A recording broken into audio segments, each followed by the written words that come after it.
ओम नमः शिवाय। मीन संक्रांति रे समस्त को मोर अभिनंदन। आज आम बनइबा कर्ड राइस।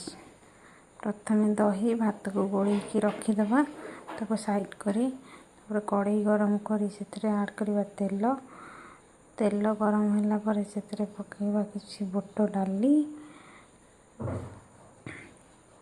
डाली टिके भाजी हो सारा पर से ऐड करवा फुटण फुटला पर से आम ऐड करवा कंचा लंका काटिक रखिथिबा।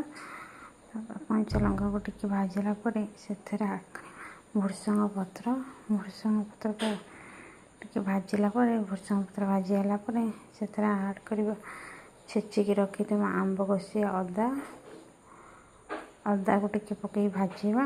अदा भाजीला पर एबे हम दही भात रे स्वाद अनुसार लुण पकईदेवा। लुण पकई ताको भल कि गोलैदेवा। गोलै भी सारा पर आम ए कड़ाई रे पकईदेवा। कड़ाई रे पकईकी ताको भल कि गोलैदेवा। गोलैकी आमर रेडी हो गला कर्ड राइस। थरे बनैकी खातु कर्ड राइस। कमेंट करंतु केमिति एमती नुआ नुआ वीडियो देखिया नुआ नुआ रेसिपी वीडियो देखिया मो चैनल को सब्सक्राइब कर दियंतु। आज लंच रे थिला कर्ड राइस, काकुड़ी सालेड, आ बीन्स आलू भजा, आ जिलापी।